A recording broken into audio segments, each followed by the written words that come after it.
Glória a Deus, mais uma vez juntos para cultuarmos, louvarmos e bendizermos ao Senhor. Eu preciso que você abra a sua Bíblia no primeiro livro dos Reis, no capítulo de número 17. Eu quero só fazer uma reflexão com vocês sobre a caminhada do profeta Elias. Eu vou passar por alguns estágios aqui e usar como exemplo para nós nesse trabalho de oração.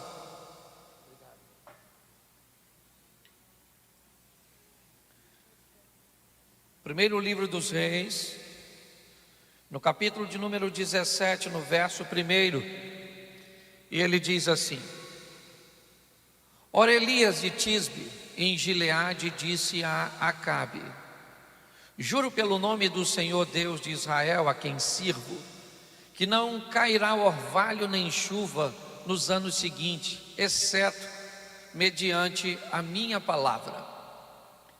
Depois disso, a palavra do Senhor veio a Elias: Sai daqui, vá para o leste e esconda-se perto do riacho de Querite, a leste do Jordão. Você beberá do riacho, e dei ordem aos corvos para te alimentarem lá. E ele fez o que o Senhor tinha dito, e foi para o riacho de Querite, a leste do Jordão, e ficou lá. Os corvos lhe traziam pão e carne de manhã e de tarde, e ele bebia a água do riacho. Algum tempo depois, o riacho secou-se por falta de chuva.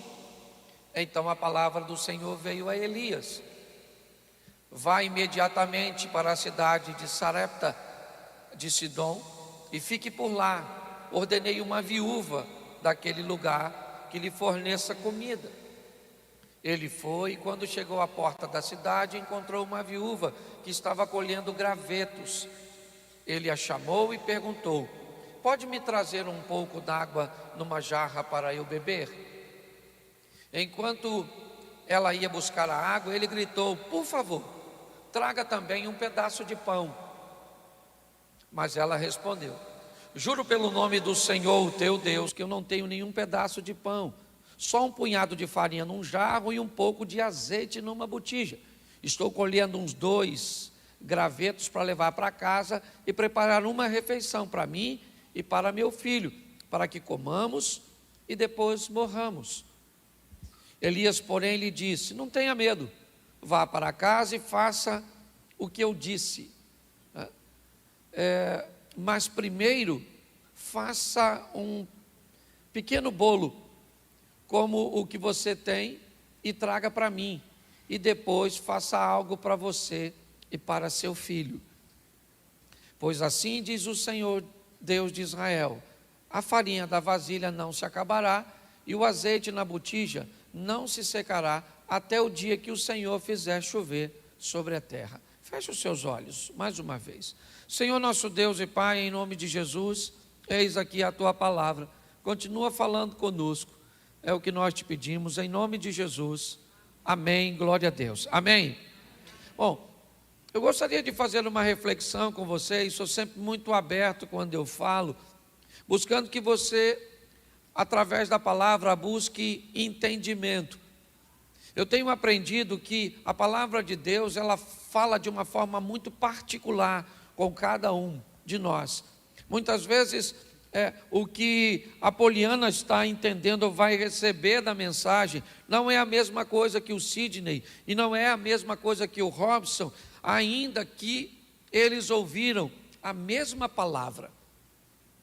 A minha grande preocupação, depois que eu me tornei pastor, foi lidar com o bem-estar das pessoas, com a satisfação, com a ascensão, com o crescimento, com aquilo que pessoas podem viver através da palavra de Deus.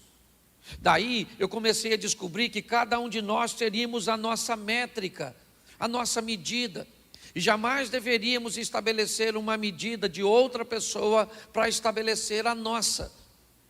Se usássemos uma medida inferior, achamos que temos coisas demais e que outras pessoas não têm basicamente quase nada, ou têm pouquíssima coisa, né? em relação àquilo que temos, corremos o risco de abrir mão do que Deus tem para nós, para vivermos uma medida muito inferior ao que Deus tem para nós, e que na verdade não é nem a nossa, é de outras pessoas. Mas nos deparamos com um evangelho que muitas vezes não sabe diferenciar as medidas, e aí eu começo a ter problemas com o carro que eu ando, com a casa que eu moro, com as roupas que eu visto, com os recursos que eu gasto, ainda que o que eu visto, o que eu como, o que eu gasto, onde eu moro, o carro que eu ando, estejam totalmente inseridos dentro da medida econômica que Deus estabeleceu para mim. Mas aí eu me sinto constrangido porque o outro não tem a mesma medida que eu, e eu pego a medida que Deus me deu e me rebaixo para viver a medida do outro. Que se o outro tiver entendimento da medida dele, ele vai ser feliz na medida dele, e nós vamos ser infelizes porque rebaixamos a nossa. Em contrapartida, corremos o risco de olhar para uma medida acima e começar a usar uma métrica que não é a nossa, querer andar num carro que não é o nosso, viver uma vida que não é nossa, botar nossos filhos para estudar num colégio que não temos condições de pagar. E aí começamos a ser infelizes, porque começamos a ter coisas que sequer gostamos, mas simplesmente temos. Por quê? Porque estabelecemos uma métrica para cima que não é a nossa. Quando eu olho para tudo isso, o que eu vejo? Um nível alto de insatisfação, e isso me preocupa. Jesus disse: eu vim para que tenham vida e a tenham em abundância. O que a Bíblia me ensina é achar a medida cuja qual Deus estabeleceu para mim. Parar de olhar para cima, para querer ir para lugares que muitas vezes não é o meu. Eu não estou dizendo que você não deve almejar a ascensão e o crescimento. Mas do mesmo jeito que a medida excessiva para cima é prejudicial, a para baixo também é. Só consegue enxergar isso quem é maduro. Então hoje, eu preciso que você entenda qual é a sua motivação quando você vai acessar os céus através da oração. Vamos pegar Jesus como exemplo, não é ele o nosso espelho? Não somos cristãos porque somos chamados de pequenos cristos, aqueles que imitam a Jesus. Vamos olhar o modelo cujo qual Jesus estabelecia suas orações. Dificilmente você vai ver Jesus fazendo uma coisa, orando por ele. Basicamente, o único momento que você vê Jesus conversando com o Pai a respeito de uma necessidade sua, direta. Ele também tinha contas para pagar, ele também tinha famílias, ele também tinha ministério, ele também tinha uma série de necessidades. Mas quando nós olhamos para Jesus, basicamente o que vemos é um pouco antes da crucificação, ele falando: Pai, se possível for, aparta-te de mim. Primeira pessoa do singular, sou eu. O foco da minha oração agora sou eu. A maioria das outras vezes que você vê Jesus orando, sempre tinha a ver com outras pessoas. Era sempre algo abrangente e coletivo, era o povo, era o reino, era a nação, eram os discípulos, era o endemoniado, era o cego, era um morto, mas sempre sua oração era canalizada para resolver problemas de outras pessoas e não os seus propriamente. Isso em maioria. Nós vemos Jesus orando por ele, por suas necessidades. E por que é que Jesus estabelecia um padrão desse? Por que é que Jesus era alguém que orava mais pelos outros do que por si? Por que é que a história de Jó muda enquanto ele ora por outras pessoas? Por que é que Velho Testamento e Novo Testamento enviam a flecha para o mesmo alvo, oração? Por que é que a Bíblia diz orai sem cessar? Por que é que a Bíblia diz que a oração daqueles que são justificados pode muito em seus efeitos? Então, em momento algum, podemos negligenciar o poder da oração. Nós só precisamos entender que quando a oração é feita de forma correta e acompanhada de posturas e posicionamentos, nós vamos continuar orando. Eu não sei se você já prestou atenção, quando Daniel sai da oração para a cova dos leões, ele não infringiu nenhuma regra. Daniel era um cara obediente. Quando o rei da Pérsia disse que não podia orar e assina um decreto, se ele desobedecesse orando, ele mereceria o cárcere, ele mereceria a cova dos leões. Havia justiça. Ah, pastor, mas o senhor não está entendendo. O Novo Testamento diz que é melhor obedecer a Deus do que aos homens. Que se o que você faz para Deus, ou que os homens determinam, façam com que você desobedeça a Deus, você obedece a Deus. E ele estava desobedecendo a Deus quando estava orando. Não, eu acho que você não leu o texto direito. O que foi escrito como decreto é o seguinte: durante tal período, não lembro aqui agora, 30 dias, durante um período, ninguém pode pedir nada a ninguém que não fosse ao rei. O que eles não sabiam, até porque Daniel está inserido numa cultura que não é a sua, é que nem todo aquele que está de joelho dobrado está pedindo. O texto é claro em dizer que o que Daniel fazia eram orações durante aquele período que não podia pedir. Ele fazia orações de ações de graças. Ele não estava desobedecendo nada, ele só mudou o teor da oração, porque tem gente que diz que todo aquele, ou pensa que todo aquele que está orando de joelho dobrado está pedindo, me dá, me dá, me dá. E aí me vem a pergunta que eu quero ver com vocês, já já eu entro aqui no profeta Elias.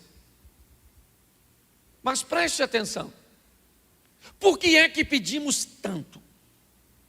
Por que é que temos tanta necessidade, na verdade? Se é que temos. Que a minha pergunta é o seguinte: quantos aqui não têm uma casa própria? Levante a mão. Pois é, você precisa de uma casa própria, sim ou não? Sim ou não?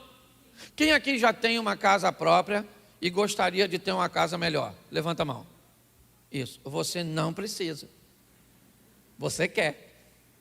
E não tem problema nenhum. É só você definir o que você quer e o que você precisa. Quantos aqui tem carro? Levanta a mão. Quantos gostariam de trocar para um carro mais novo? Isso, você não precisa, você quer. E isso é legal. É só você entender o que é necessidade e o que é. Se você me perguntar hoje, pastor, o que o senhor quer? Eu falo, senta e anota. Porque se eu for falar tudo que eu quero, eu tenho muita coisa. Pastor, o que o senhor precisa? Nada.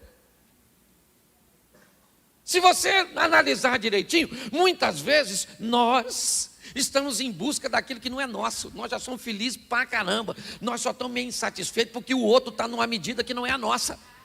Meu irmão, louvado seja Deus pelo que nós temos. Porque Deus é bom, a misericórdia dele dura para sempre. Às vezes pessoas têm na casa dele coisas que você não tem na sua. Mas muitas vezes você tem relacionamento na sua que eles não têm nas dele. É que nós fomos ensinados a olhar apenas para coisas materiais. Então, por que é que pedimos tanto? Por necessidade, pode ter certeza que não tem. Ah, pastor, eu vim aqui hoje e não tem nada para comer em casa. Nem precisa orar mais por isso. Procura a gente aqui, um obreiro no final, e a gente vai mandar umas cestas básicas para você comer. Tem gente que manda para cá, para caramba. Aí, tá certo? Então, filho, eu queria que você entendesse que você precisa olhar para as suas necessidades de uma forma diferente. Segunda coisa que eu queria que você visse é: por que é que você tem a necessidade que tem? Quem é o grande causador? O que é que vai fazer? E aí eu venho para Elias. Eu admiro ele. Você vai em Israel, você ouve histórias de que as famílias mais ortodoxas mantêm durante as refeições uma cadeira na mesa, aguardando que um dia Elias venha. Isso faz parte da cultura dos mais ortodoxos lá de tão respeitado que esse cara é. Você vê que confundiam Jesus, achavam que Jesus era a reencarnação do Elias. Para mim, ele é um dos top do Velho Testamento no que diz respeito à oração, falar com Deus, intimidade. Para mim, só pede para Moisés, que foi o campeão, e para mim, o Abraão também foi um cara extraordinário. Mas dificilmente você vai ver nessa turma, né, alguém tão voltado para a oração e viver tantas coisas quanto Elias. Eliseu vive momentos, é verdade, dobra os milagres, mas Elias foi o fundador, né? Ver o cara aumentar a escola de profeta, eu até respeito, mas ver o cara fundar a escola de profeta, o cara tem mais respeito, certo? Então vamos dar uma olhadinha, só que Elias arrumou umas problemadas com as coisas que ele fez. Eu só quero mostrar ele porque ele está muito perto da gente. E o que eu quero falar com você hoje é que a maioria dos problemas que você tem foi você que casou, ou você que causou. Nossa, não sei porque saiu casou. Mas você que é casado entende. Tá certo? Vamos lá. Verso 1. Então Elias, o tisbita, bota aí, capítulo 17, verso 1. Ora Elias de Tisbe, em Gileade, disse a Acabe: juro pelo nome do Senhor Deus de Israel, a quem sirvo, que não cairá orvalho nem chuva nos anos seguintes, exceto mediante a minha palavra. Preste atenção o que esse cara está dizendo. Nesse versículo, não há indício nenhum que Deus mandou Elias fazer isso. Nenhum. Elias está dizendo: eu tenho uma comunhão com Deus, e pela comunhão que eu tenho com Ele, não chove nas terras onde Acabe administra, a não ser quando eu falar.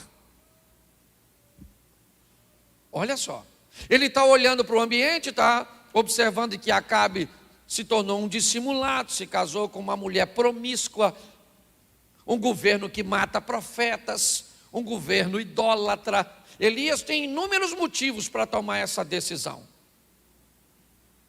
Mas eu não sei onde ele estava antes do versículo 1, mas eu não vejo ele envolvido em problema nenhum. Quando ele resolve dizer contra o rei que não vai chover, e os céus se fecham e não chove, primeiro, significa que ele tem comunhão com Deus. Sim ou não? Sim ou não? Mas Deus mandou ele fazer? Porque quando eu olho o verso seguinte, eu acharia confuso o verso seguinte, se Deus tivesse dado a orientação. Verso 2: depois que Elias falou isso, a palavra do Senhor veio a ele. No verso 1 é a palavra dele dizendo. No verso 2, Deus vem conversar com ele. E o que Deus vem dizer para ele? Sai daqui e vai para o leste, esconda-te, perto do ribeiro de Querite, ao leste do Jordão. Em tese o Acabe está te procurando para te matar. Ele foi instruído por seus profetas que enquanto você estiver vivo não chove. Aí eu pergunto a você: quem mandou Elias falar isso? Por causa de uma palavra que ele disse, Deus falou: ó, você falou, beleza, eu até gostei, mas não fui eu que mandei. Então faz o seguinte, meu irmão, agora responsabilize-se por aquilo que você foge. O senhor não está comigo? Eu estou, mas não mandei.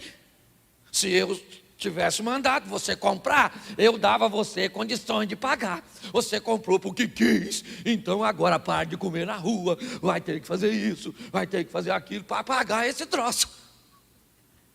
Mas não, eu enfio os pés pelas mãos e vou para o altar. Senhor, pastor, acho que Deus não está escutando. Escutando ele está. Ele só está querendo saber quem mandou você comprar, quem mandou você fazer, quem mandou você casar. Pastor, ora pelo meu marido, 30 anos, guarda mais uns 20 de força para orar. Mas pastor, é muito difícil. Querido, é difícil para todo mundo, não é só para você. Quanto mais assertivo você se torna através do conhecimento da palavra de Deus, menos sofrimento você tem. O Deus Todo-Poderoso, fala para seu servo e manda o servo fugir. Foge para o ribeiro de Querite, porque lá em Querite, certo? Eu vou mandar os corvos te dar comida. Eu vou tentar ajustar a besteira que tu fez. E pior, Acabe era um cara diligente. Pega seus soldados e leva para perto de Querite. E Deus diz: olha, Elias não sabe, mas Deus está vendo tudo. Quando Deus está vendo que Acabe está chegando com seus soldados em Querite, Deus aparece para Elias e diz: Elias, sai de Querite e vai para Sarepta, fora dos termos administrativos, atravessa a fronteira, lá Acabe não tem poder, vá para lá porque Acabe já está chegando aqui. O que a Bíblia está dizendo é que Elias está sofrendo consequências, aquilo que a gente chama de castigo. Gente, apague do seu dicionário a palavra castigo. O nome que deram, né, a palavra responsabilização foi castigo. Porque castigo parece que é aquilo que precisaria de misericórdia, que precisaria de perdão. Castigo é aquilo que parece que você tem pouca culpa, que você não tinha muita consciência quanto fez.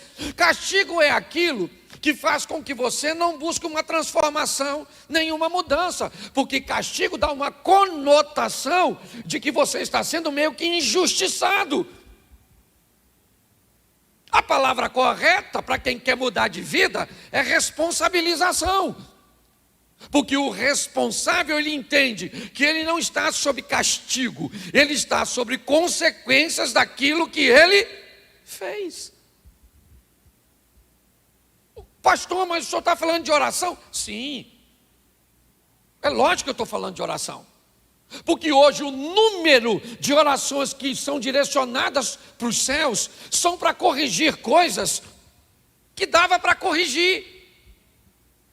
São para suprir necessidades que nós não precisaríamos suprir. Nós deveríamos usar muito mais tempo de oração. Senhor nosso Deus e Pai, eu quero louvar o Teu nome, bendizer por Tua bondade, misericórdia. O Senhor é grande, o Senhor é tremendo. Um dia o Senhor vai vir me buscar. Muito obrigado por tudo aquilo que o Senhor tem feito por mim. Quero te agradecer pela minha igreja, pelos meus negócios, pelo meu casamento, pelos meus filhos. Louvado, entronizado seja o Teu nome para sempre. Eu te amo, Senhor. Te louvo e te agradeço. Senhor, eu preciso de um emprego. Meu filho está bagunçado, estou doente, o dinheiro acabou. Olha para isso.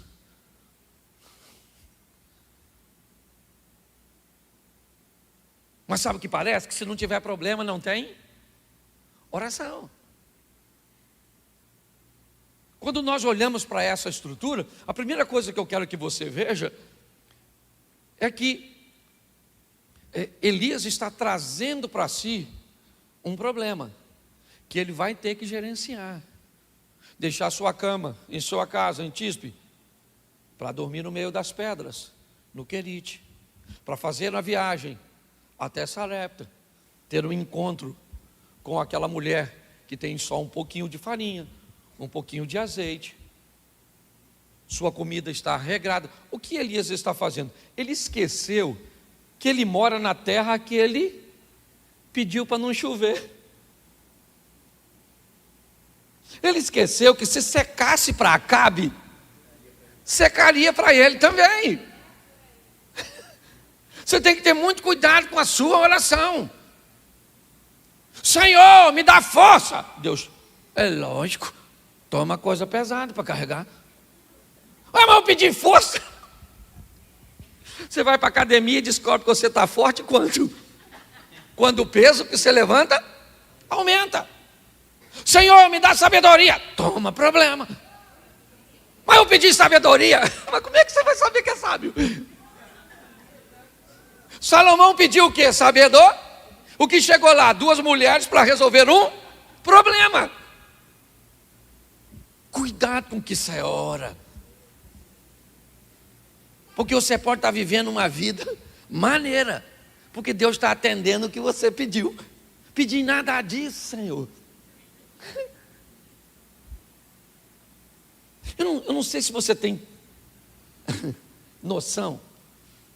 Há um tempo atrás eu pedi a Deus uma das coisas que eu precisava fazer, mas que mais me deixa triste. Estão gravando isso, João? Está transmitindo?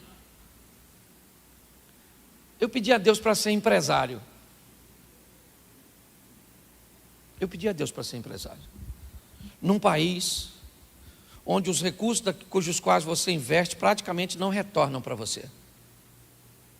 Praticamente não retornam. Tem mês. Você sabe de que eu pago imposto? Você sabe o que eu vendo? Sabe o que eu fabrico? Você sabe onde é a minha fábrica? A minha fábrica é aqui e é nos livros que eu leio. Você sabe quanto o governo cobra para eu falar para os outros? Para dar minhas palestras e fazer meus shows? Porque eu abri uma empresa? 13% de tudo aquilo que eu ganho, eu tenho que pagar imposto que não me retorna para basicamente nada. Tem que estudar em colégio particular os filhos, tem que ter plano de saúde, porque pouquíssima coisa o governo te devolve. Não pago, certo? Para aposentadoria, porque esse não é meu foco. Mas deixa eu te explicar uma coisa. Quando nós olhamos para algumas situações da nossa vida, nós vamos descobrir que muitas coisas que queremos ter vão trazer para nós um gasto tão grande que eu vou falar para você, tem dia que me dá vontade de não fazer nada, porque eu descubro que quem não tem toda essa estrutura que se tem que manter é muito mais feliz do que eu, dorme muito mais feliz. Por isso que a Bíblia diz que nós temos que ter cuidado para não viver do pão de dores, que aquela grana que é tão ruim de ganhar que não tem nem prazer de ganhar. Hoje eu vejo pessoas orando e pedindo coisas que me deixam meio preocupados. Se elas alcançarem, você vê que Elias está atravessando tudo isso, para quê? Porque ele pediu, é reflexo do que ele fez. Pastor, isso é castigo? Não, é responsabilização, é só isso. Você é responsável. Verso 13, põe para mim. Põe o verso 13. Isso. Peraí. Não, capítulo 18, verso 1, perdão. Capítulo 18, verso 1. Isso. Depois de um longo tempo, no 3º ano da seca, a palavra do Senhor disse a Elias: vá apresentar-se a Acabe, pois enviarei chuva sobre Israel. Eu gosto disso. Elias disse assim: só vai chover segundo a minha. Quem foi que deu a palavra dizendo que vai chover? O Senhor. Você note que ele está debaixo daquela situação e não orou. Deus olhou e disse: meu irmão, quem assume aqui sou eu sou o responsável. Deus diz a Elias: vai e apresenta-te a Acabe, porque eu vou fazer chover sobre a terra. Vai lá, vai encontrar com ele, vai ter um encontro. Deus está mostrando algo preciosíssimo aqui. Ele está no controle de todas as coisas. O que Deus tem tentado o tempo inteiro, gente, o tempo inteiro, é nos ensinar para corrigirmos a nossa rota e mudarmos. Não é parar de orar, não é isso. Eu sei que hoje eu estou envolvido num montão de coisas que eu não deveria estar, que me trazem preocupação, que me trazem sofrimento, que me trazem desgastes, agenda em lugares que eu me arrependi de fazer depois que disse que iria e agora eu tenho que ir, negócios que ocupam muito meu tempo e que hoje, situações que às vezes eu preciso de liberação para fazer eventos em determinados lugares, em ambiente político, e aí eu tenho que dobrar meu joelho e dizer: Senhor, abre as portas em tal lugar assim, envia recursos em tal lugar desse jeito. Eu também faço isso. preciso ficar orando para corrigir coisas que eu sofri, ou melhor, que eu criei e que eu tenho que me tornar responsável. Quando nós olhamos para essa situação, e isso eu digo para quê? Pastor, mas não é isso, eu estou doente. Pastor, não é isso, Não, presta atenção. O que eu estou te dando é primeiro uma informação para que você, através de uma oração de súplica, através de uma oração onde você vai precisar acessar os céus para corrigir seus problemas, a minha preocupação é se hoje você não está criando problemas para ter que ficar fazendo esse tipo de oração o tempo inteiro. Você vai continuar orando, mas 70%, 80% de suas orações serão canalizadas para acionar os céus no que diz respeito ao agradecimento da glória, do poder, certo? Das bênçãos que Ele tem dado, e não para correção. Correção você precisa para agora, por isso que eu estou antecipando. Então, por favor, todos nós, porque senão não tem vida, gente. Senão, porque olha, me permita fazer uma colocação e não crítica. Eu não sei se você já notou, às vezes você vai em lugares onde pessoas têm dons extraordinários, são pessoas piedosas, crentes, íntimas com Deus, passando tanta necessidade.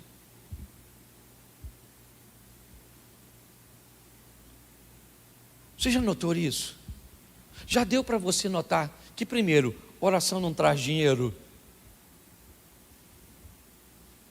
Já deu para você notar que a oração por si só, ela não traz ou não faz o casamento ficar melhor? Porque casamento não fica melhor. O que fica melhor são pessoas. E quando pessoas ficam melhores, os relacionamentos melhoram. É assim que funciona. A melhora toda está em nós, e não nas coisas e nos lugares. A bênção está em nós. Por que é que Abraão, o patriarca, pode dizer para seu sobrinho Ló: escolhe para onde você quer ir, cara? Aí ele disse: se eu posso escolher, eu quero ir para as Campinas do Jordão. Ele falou: então vá, mas o senhor vai para aquele lado seco. Eu vou para o lado de lá seco, mas a bênção não está lá, a bênção está aqui. E quando eu chegar lá, aquele ambiente tem que me fazer prosperar. Deus está em nós. Então é importante que nós venhamos entender isso. Hoje você tem um montão de problema para resolver? Tem. Então o que você faz para resolvê-lo? Torne-se responsável. Acione os céus para resolver seus problemas atuais, mas não seja agente de problemas futuros, que não faz sentido. Você imagine 24 anciãos dizendo o quê? Dizendo o quê? Dizendo o quê? Então lá no céu a turma está falando, sim ou não? Mas está falando: santo, santo, santo, santo é o Senhor dos exércitos, santo, santo, santo, santo, glorificando, santo, santo, santo. Que tal a gente fazer oração só assim? Santo, santo, santo, santo, Deus é bom, misericordioso, extraordinário, muito obrigado, eu te louvo, eu te agradeço. Ué, mas você não perde? Eu falei: não penso não. Não estou precisando de nada. Eu estou querendo um montão de coisa, mas precisando mesmo, não estou precisando de nada. Pastor, é um tipo de oração só? Não, gente, a oração da petição, ela tem que acontecer. Ela tem. A minha preocupação é só a quantidade do tempo que a gente gasta pedindo, e o que a gente gasta glorificando e agradecendo. É só isso. Mas eu sei que quando eu falo isso, a mente... Ué, pastor, e quem é que vai pedir por mim? Se eu não vou pedir, quem é que pede? Você não precisa pedir. Sua vida é assertiva, sua postura, os céus estão a seu favor. É isso que eu quero que você entenda, sabe? É dessa forma que a gente precisa se posicionar. Por quê? Porque aí as pessoas vão olhar e vão dizer: caramba, mas que casamento é esse? Rapaz, que ambiente é esse? Esqueça as coisas, gente. Esqueça. Esqueça o luxo, a suntuosidade. Esqueça essa história. Ontem eu estava almoçando na minha casa. Sabe o que tinha na minha mesa? Batata frita, banana frita, feijão, um pedacinho de carne, arroz e uma salada de tomate com alho, que eu amo. Eu peguei o arroz, botei e joguei a salada. Misturei. Cada garfada me fazia lembrar de quando eu morava com meu pai no canto do Giló, lá no cantinho, numa casa que não tinha banheiro, não tinha luz, lá onde tinha o chuchu. Lembra da minha história com o chuchu? Vem de lá, beira do rio. Não tinha uma pensa. Eu dava tudo que eu tenho para naquele dia que eu estava comendo aquilo, voltar lá para a beira do rio, olhar meu pai sentado numa casa que não tinha nada, a gente tomava banho do lado de fora naquele latão de 200, e eu era tão feliz naquele ambiente, porque não são coisas, gente, é a nossa vida.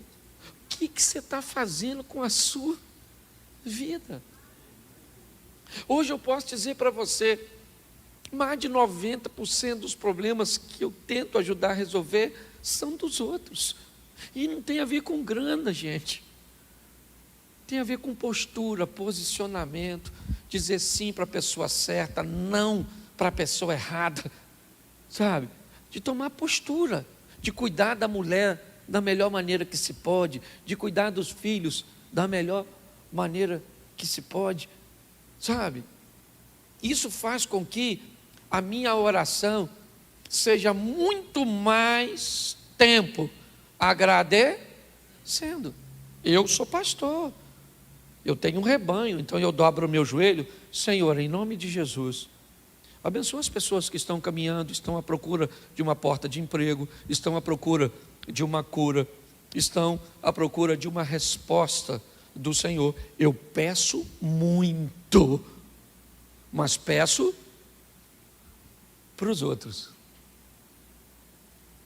E quanto mais eu peço para os outros, ontem eu estava ministrando num café, é até às 11, pode ser?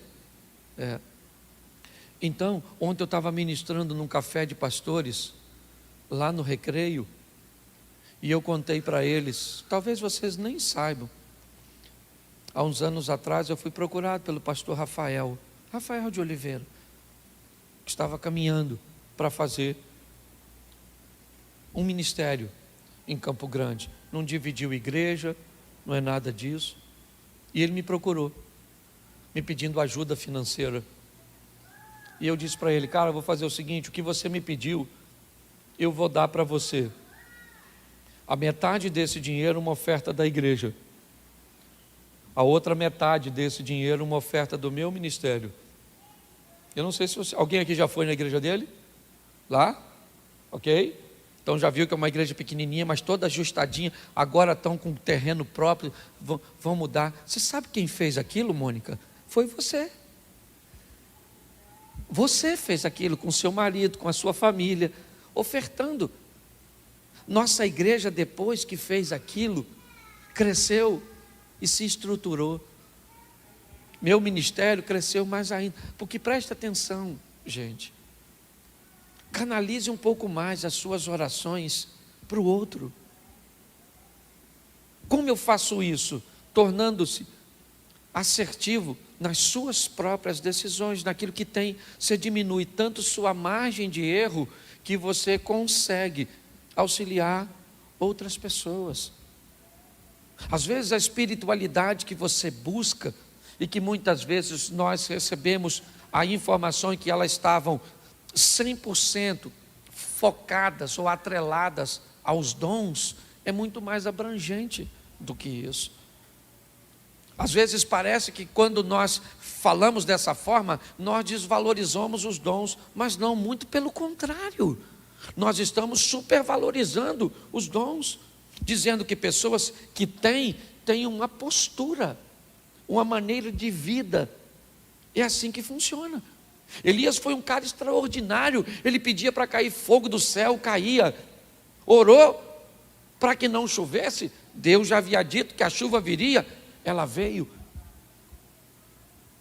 Mas o ambiente que ele se meteu no verso 1 está reverberando até agora. Note,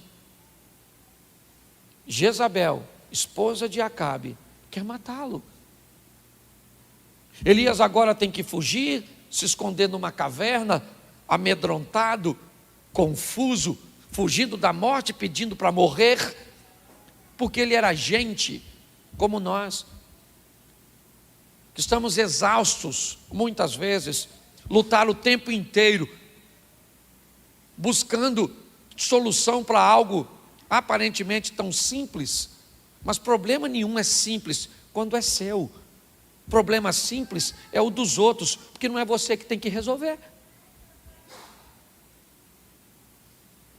Eu só pergunto para você, e isso dentro da sua métrica, não faz sentido você ser um servo e uma serva de Deus que vive uma vida, né, no altar do Senhor, às vezes ter um sofrimento tão prolongado. O sofrimento, eles fazem parte, mas eles são pontuais. No mundo tereis aflições, mas eu vim para que tenham vida e a tenham em abundância. A vida é abundante, o sofrimento é pontual. Não é o sofrimento abundante e a vida pontual. Não é assim que funciona. Esse modelo, ele existe, mas ele é a opção das pessoas. As pessoas optaram por isso. Cometem tantos erros, observam as coisas, fazem as coisas de formas tão emocionais, passionais, que quando elas olham para a vida dela, é uma sequência, só trocam de problema. Seja franco aqui, para mim. Quantos aqui já fizeram uma campanha de 7 semanas, certo? Onde você esteve aqui 7 semanas e não pediu nada, só agradeceu? Levante a mão. 1, 2, 3, 4, 5, 6, 7. Só 7. O resto de nós manda a bala. Vamos embora lá para cima. Ver se o negócio resolve.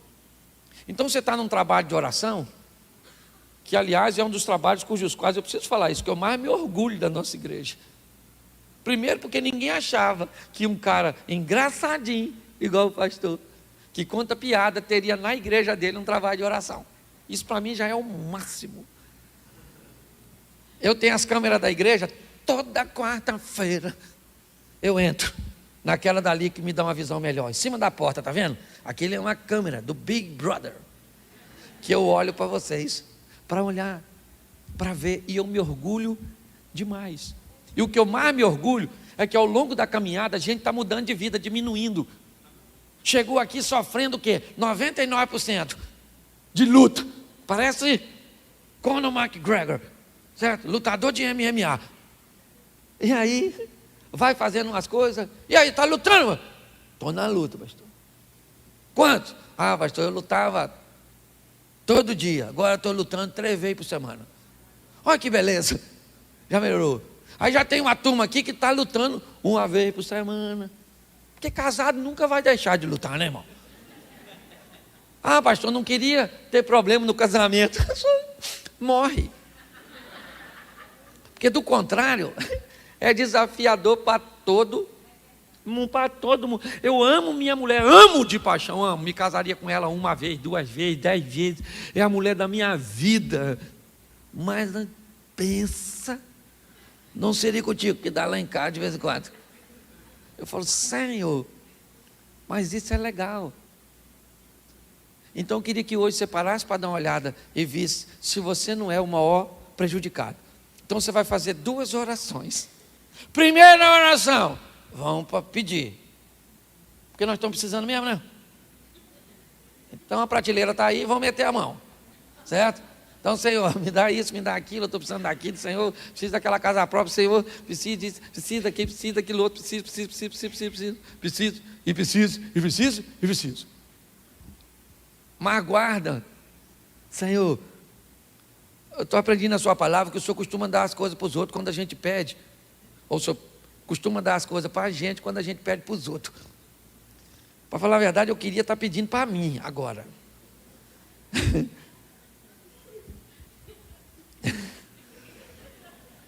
Deixa eu ver se eu consigo. Tá? Eu já pedi para mim, né? Para mim não vale mais.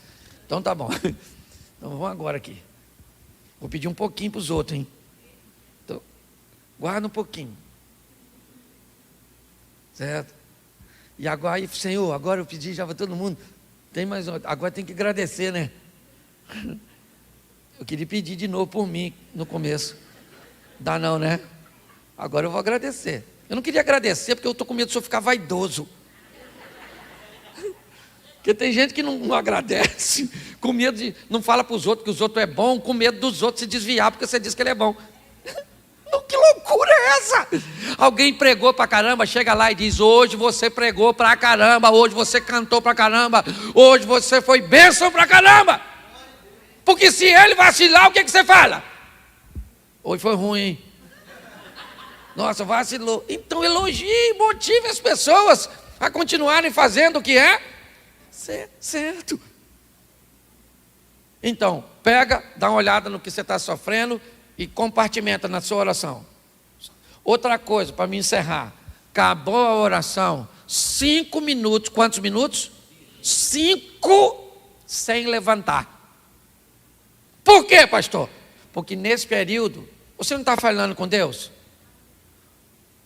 Imagine que você falasse assim comigo, entrasse lá no meu gabinete e falou assim: pastor, olha só, eu estou precisando de R$1.000, eu precisava que o senhor desse um pulo lá em casa, tá certo? Precisava ter uma oportunidade na igreja para contar um testemunho, tá bom? E eu precisava de um espaço na igreja para fazer o aniversário. Beleza. E vai embora.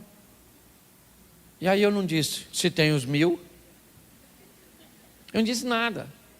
Porque tem gente que fala, levanta, e eu imagino Deus falando: volta aqui. Eu não tenho 1.000 não. Senhor, por que o senhor não me deu os 1.000? Porque não deu tempo de falar que eu não tinha.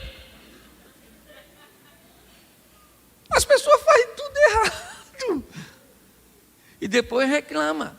Então, Senhor, pede o que você quiser, agradece, louva, e depois cala a boca.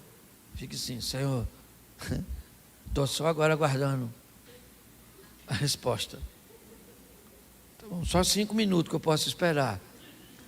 Se o senhor vai mandar alguma coisa agora, manda. Senão, às vezes acontece de ir pelo caminho, igual o leproso, certo? Resposta no caminho.